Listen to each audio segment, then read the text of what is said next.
Hi, friends. How's it going? Um, I am going to be starting something tonight called the Sacred Text series. And I'm very excited about it because what it is I'm going to be presenting some of my all time favorite, greatest hits, as it were, when it comes to spiritual. I hate using the word spiritual because people start getting all like, it's got this new agey sort of vibe to it. But for lack of a better word, let's just call them spiritual teachings. Um, but really, they're just kind of like the real deal, kind of like nitty gritty kind of stuff that as humans, when we are introduced to it, it allows us to let go of these feelings of incompleteness and embrace this kind of wholeness or this completeness that we're all kind of looking for. Yeah, nobody likes to feel incomplete, but well, the reality is that we do tend to live our lives coming from a place of incompleteness, and by introducing ourselves to these texts, these sacred teachings, we stand a better chance of being acquainted with them and learning from them, and ultimately uh, acquiring the same feeling tones and the same sort of attitude and approach to life that these folks from the past have been so gracious and kind to lay down on paper for us to read and reflect on. So yeah, it's a great thing to look at and to reflect on and think about, and you know it's good. But the one thing that we should recognize that when we're looking at these things, they're pointers, right? They're like in Zen they say the finger that's pointing to the moon. When someone the finger that's pointing at the moon is not the moon, right? So when somebody is pointing at the moon, you don't look at the finger, you look at the moon, you look at where the finger's pointing. So all of these teachings are fingers pointing to the moon. They're the rafts that take us across the raging river.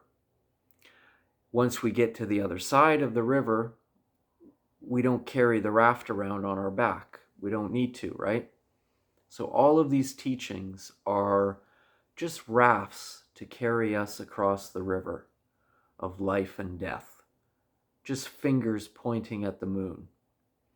So there's skillful ways of enabling us to come to that understanding that each and every one of us ultimately has access to, our Buddha nature, as it were. Um, this present awareness that is beautiful and immaculate and wonderfully mysterious and just so damn groovy. So yeah, that's kind of the approach that we should take when looking at these texts, and we should be really open to them, and curious. What are they pointing to? Because what they're suggesting is that we can let go of these feelings of being incomplete, um, of being dissatisfied with life, with living with painful, thoughts and emotions and all the rest of these things that as humans we carry around with us.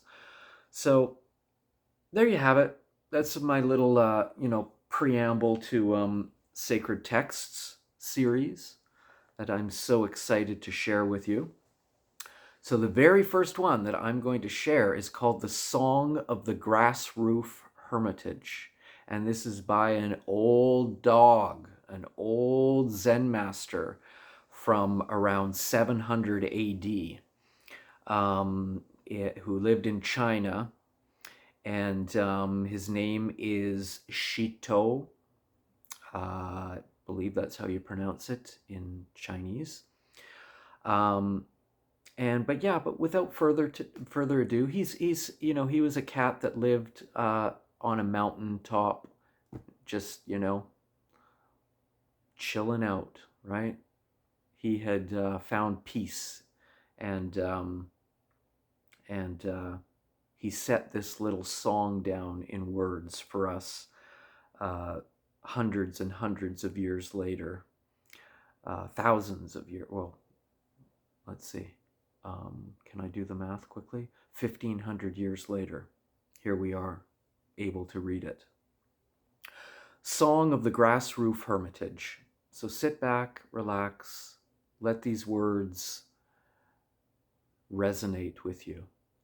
You don't have to understand everything. Just resonate. Let them resonate with your understanding. I've built a grass hut where there's nothing of value. After eating, I relax and enjoy a nap.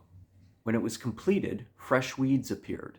Now it's been lived in, covered by weeds. The person in the hut lives here calmly, not stuck to inside, outside, or in between. Places worldly people live, he doesn't live. Realms worldly people love, he doesn't love. Though the hut is small, it includes the entire world. In 10 square feet, an old man illumines forms and their nature. A great vehicle bodhisattva trusts without doubt. The middling or lowly can't help wondering, will this hut perish or not? Perishable or not, the original master is present. Not dwelling south or north, east or west, firmly based on steadiness, it can't be surpassed. A shining window below the green pines. Jade palaces or vermilion towers can't compare with it. Just sitting with head covered, all things are at rest. Thus, this mountain monk doesn't understand at all. Living here, he no longer works to get free. Who would proudly arrange seats trying to entice guests? Turn around the light to shine within, then just return. The vast, inconceivable source can't be faced or turned away from. Meet the ancestral teachers, be familiar with their instruction, bind grasses to build a hut, and don't give up. Let go of hundreds of years and relax completely. Open your hands and walk, innocent. Thousands of words, myriad interpretations are only to free you from obstructions. If you want to know the undying person in the hut, don't separate from this skin bag here and now.